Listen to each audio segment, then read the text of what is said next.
your mouth.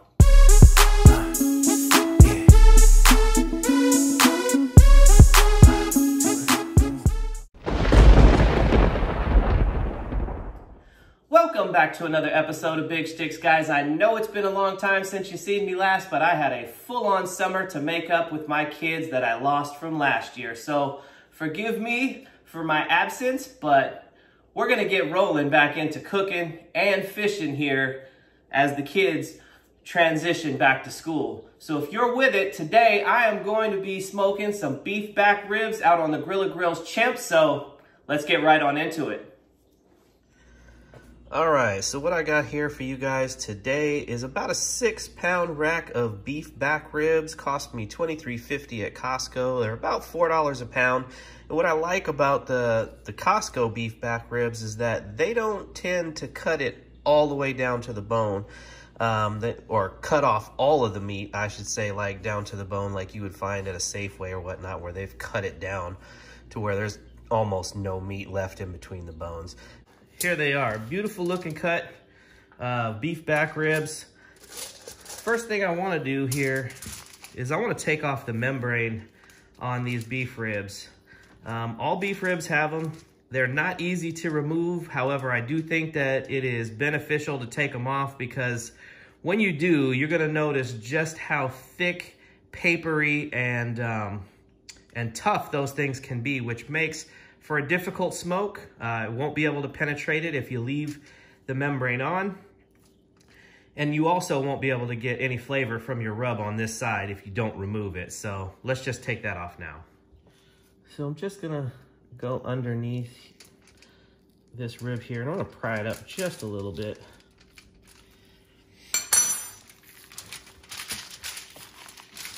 Like I said, definitely not easy, but it's worth it in the end.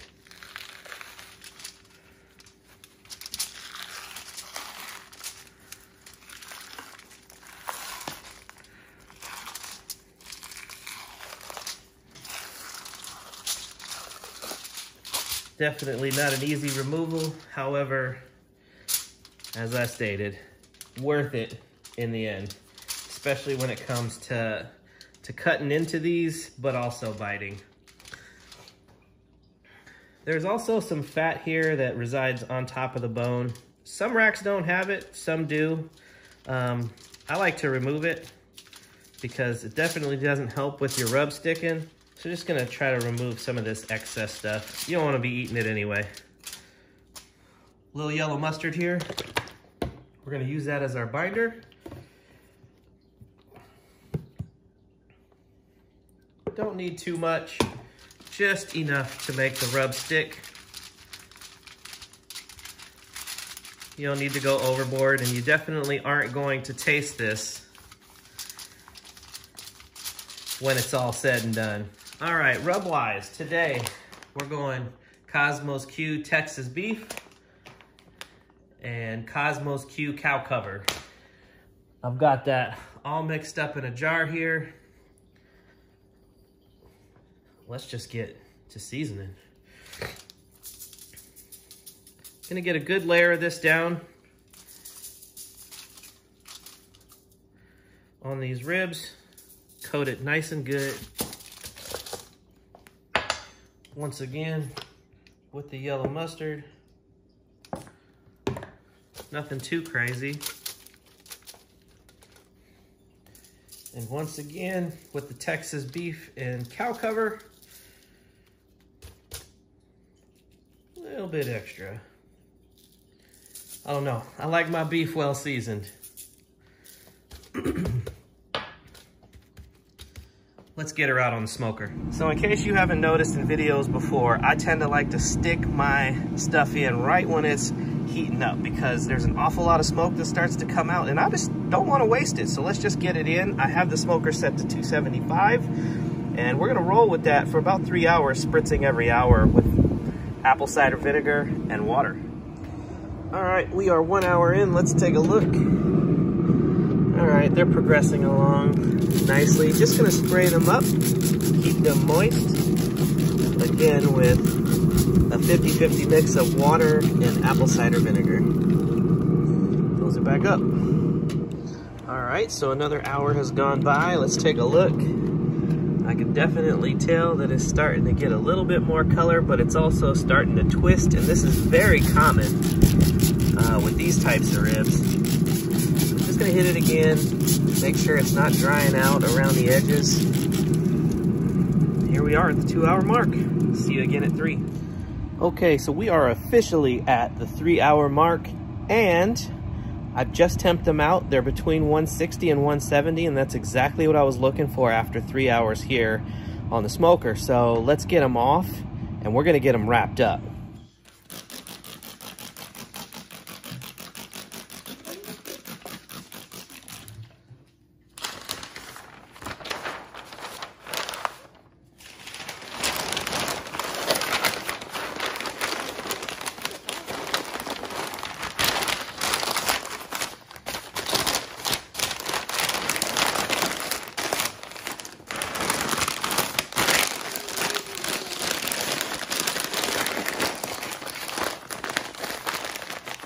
So,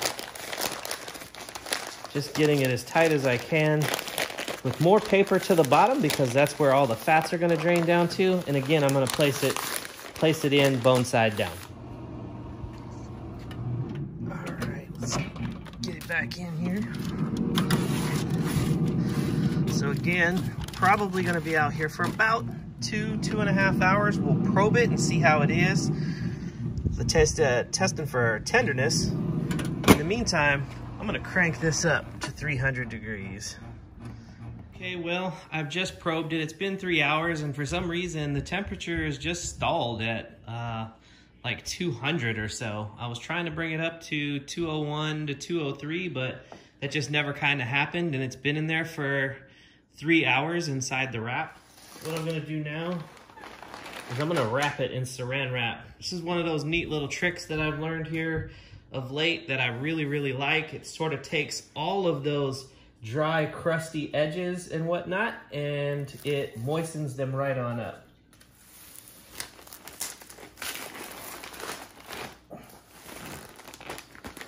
We're gonna wrap this up as tightly as we can.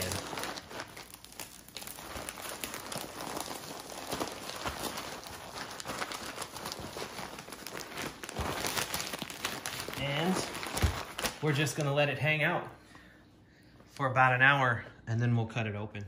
1 hour has gone by now. They should be fully rested, bringing our total cook time up to 7 hours. So 3 hours unwrapped, 3 hours wrapped, 1 hour rested. Let's see what we got.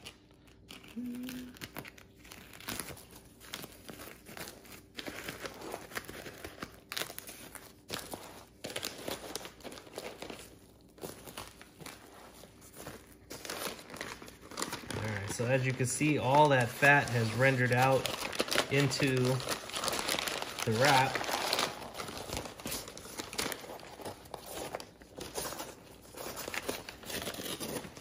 Still very hot. I can feel the steam coming off of this now. Oh goodness.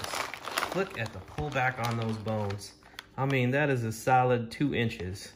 You don't typically see that on other ribs. Only on beef. Incredibly, incredibly pliable, that's for sure. Let's get a look at the backside. That looks fantastic. And let me flip them back over so that we can cut these accordingly. Beef ribs typically have these dual bones. If you try to cut straight in between them, you're gonna have some difficulty, so it's best to start sort of at an angle and then come down between the bone.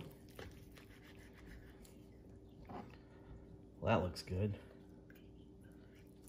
So again, going at an angle up top and then coming down through the bone.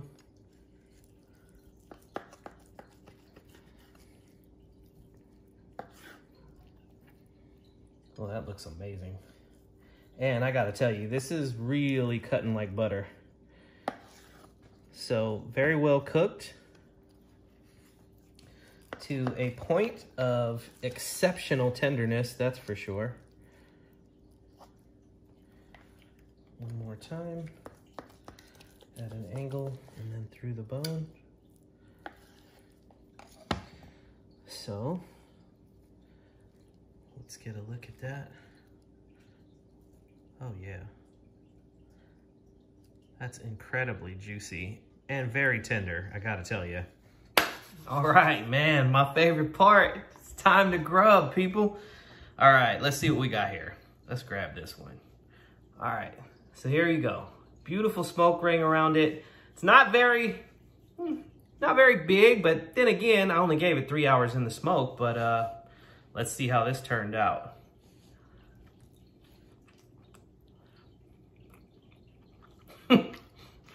Boy, shut your mouth.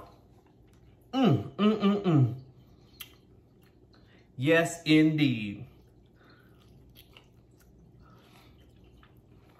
Oh, yeah. Oh, yeah. Definitely worth all those hours. Definitely worth it.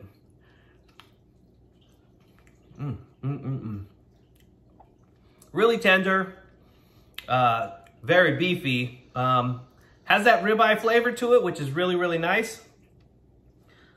Texture, can't really beat it. It's not really like fall off the bone. It's still got a little tug to it, which I like. It lets me know that I'm still eating meat.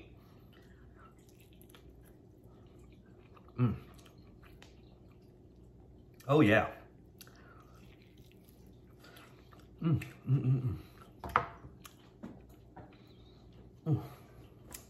All right, folks. That's going to wrap this one up for me. Don't forget to like, share, comment, subscribe, and all that good stuff. And until next time, guys, from my kitchen to yours, Big Sticks out. I could smell it from upstairs. I know. Oh, and the loft. I couldn't wait for it to be done either. Oh, that's so good. Did you try it yet? You like it? I like it too.